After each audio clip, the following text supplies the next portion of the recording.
আসসালামু আলাইকুম খামারি ভাইরা। আসলে পৃথিবীতে স্বার্থ ছাড়া কোনো কিছু নেই।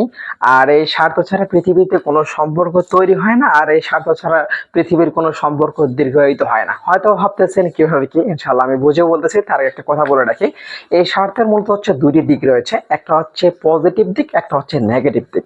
এই যে দেখতেছেন প্রিমিয়াম কোয়ালিটির খাদ্যটা, এই খাদ্যটার নাম মূলত হচ্ছে জনতা কাডল ম্যাশ ফিড। এই খাবারটার সঙ্গে আমাদের একটা স্বার্থের সম্পর্ক রয়েছে। সেই সম্পর্কটা কেমন?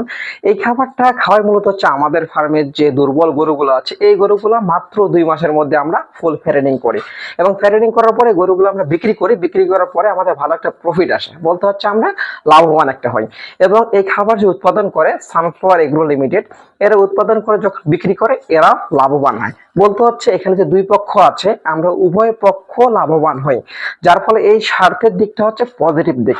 আরেকটা এই স্বার্থের আরেকটা দিক রয়েছে, যেমন ধরেন যে আমার এক সময় বিপদ বা আমি যে সময় ক্ষতিগ্রস্ত বা বিপদের আমার আশঙ্কা রয়েছে, সে সময় আপনি আমাকে সহযোগিতা করলেন। আপনার সহযোগিতায় আমি সেই বিপদটা কেটে উঠলাম।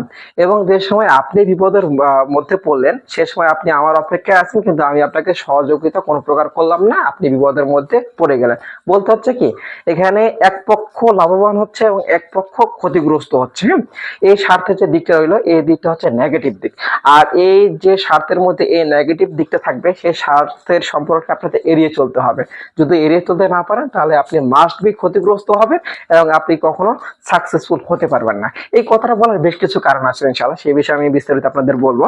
তো আজকের আলোচনার যে মূল বিষয়, সেটা হচ্ছে গরু কৃমিমুক্তকরণ।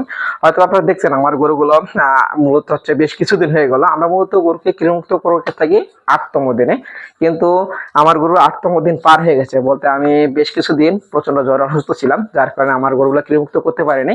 তো ইনশাআল্লাহ আজকে কৃমিমুক্তকরণ নিয়ে ইনশাআল্লাহ বিস্তারিত আলোচনা করব। তো এই অবশ্যই আপনারা ধৈর্য এবং মনোযোগ সহকারে ইনশাআল্লাহ ভিডিওটি দেখবেন। ইনশাআল্লাহ আশা করি আপনারা অনেক কিছু শিখতে পারবেন।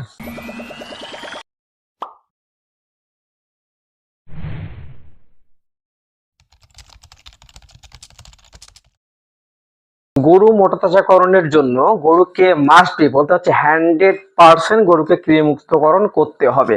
তো অনেকজন জিজ্ঞাসা করেন যে আমিরাজ ভাই, আপনার খামারে যে গরুগুলো আছে 2 মাসে মোটা তাজাকরণের জন্য আপনারা কিভাবে কৃমিমুক্তকরণ করেন? তো অনেক খামারিরা হচ্ছে গরু নিয়ে আসার পরে সর্বপ্রথম যে কৃমিনাশকের যে ওষুধ জাতীয় মানে ট্যাবলেট জাতীয় যে ওষুধগুলো আছে সেগুলো ব্যবহার করে থাকে। এই ওষুধগুলো ব্যবহার করলে হয় কি, একটা পার্শ্ব প্রতিক্রিয়া আছে, যে পার্শ্ব প্রতিক্রিয়াটা হচ্ছে গরুর খাওয়ার রুচি বন্ধ হয়ে যায়। অধিকাংশ গরুর এই সমস্যাটা দেখা যায়। তো আমি করি কি, এই সমস্যাটা থেকে বাঁচার জন্য আমি গরুকে কৃমিমুক্তকরণের জন্য একটা ইনজেকশন ব্যবহার করে থাকি। সেই ইনজেকশনটার নাম হচ্ছে অ্যামেকটিন প্লাস পেট। এটাতে দুইটা উপাদান রয়েছে, একটা হচ্ছে আইভারমেকটিন বিপি এবং একটা হচ্ছে ক্লোরোসোলন ইউএসপি।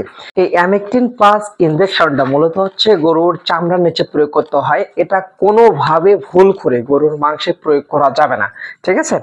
এই অ্যামেকটিন প্লাস ইনজেকশনটার যে প্রয়োগ মাত্রা, সেটা এখানে যে প্যাকে লেখা আছে 50 ml এর জন্য 1 ml, বলতে হচ্ছে 100 কেজি লাইভওয়েটের জন্য 2 ml। তবে যেহেতু আমরা গরুকে কৃমিমুক্ত করানোর জন্য ট্যাবলেট ব্যবহার করবো না, এটা আমরা ব্যবহার করব 100 কেজি লাইভওয়েটের জন্য 3 ml। আর আমাদের যে গরুগুলো আছে, এগুলো আমাদের ওজন হচ্ছে লাইভওয়েট আছে 100 তে 110 কেজি, 15 কেজি সর্বোচ্চ।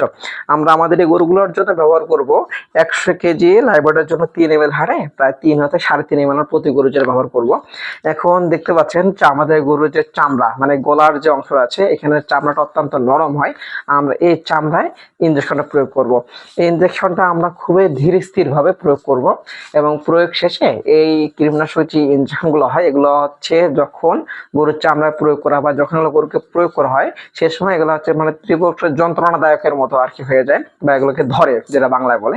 যার কারণে আমরা কি ইনজেকশনটা ব্যবহার করার পরে আমরা হচ্ছে গরুর গলায় একটু পানি দিয়ে একটু মানে মেসেজ করে দিচ্ছে। এভাবে মূলত হচ্ছে আমরা পর্যায়ক্রমে আমাদের যেগুলো গরু আছে সবগুলো গরুকে আমরা ধারাবাহিকভাবে ইনজেকশনগুলো দিয়ে যাব। আলহামদুলিল্লাহ, আমাদের সকল গরুকে কৃমিমুক্তকরণ ইনজেকশন প্রয়োগ করা শেষ। এরপর আমরা আমাদের যে দ্বিতীয় পরিচর্যা রয়েছে, সেটা হচ্ছে গরুকে জিঙ্ক এবং লিভার টনিক খাওয়া। ইনশাআল্লাহ এটা আমাদের পরবর্তী যে কয়দিন আছে 3 থেকে 4 দিন আমাদের নিয়মিত গরুগুলোকে আমরা জিঙ্ক এবং লিভার টনিক খাওয়াবো। ইনশাআল্লাহ এর পরবর্তী আমাদের আরো বেশ কিছু ইনজেকশন ব্যবহার করতে হবে, সেগুলো আপডেট ইনশাআল্লাহ আপনারা আমাদের যে খামারি কাব্য ইউটিউব চ্যানেল এবং খামারি কাব্য ফেসবুক পেজ রয়েছে সেগুলোতে নিয়মিত আপডেট পাবেন। ততক্ষণ সবাই ভালো থাকবেন, এবং যারা আমাদের চ্যানেলগুলো সাবস্ক্রাইব করেন নাই, ইনশাআল্লাহ সাবস্ক্রাইব করে আমাদের সঙ্গে থাকবেন। ইনশাআল্লাহ নিত্য নতুন আমাদের যে ফ্যাটেনিং এর যে টিপস গুলো আছে সেগুলো পাবেন ইনশাআল্লাহ। সবাই ভালো থাকবেন। আসসালামু আলাইকুম।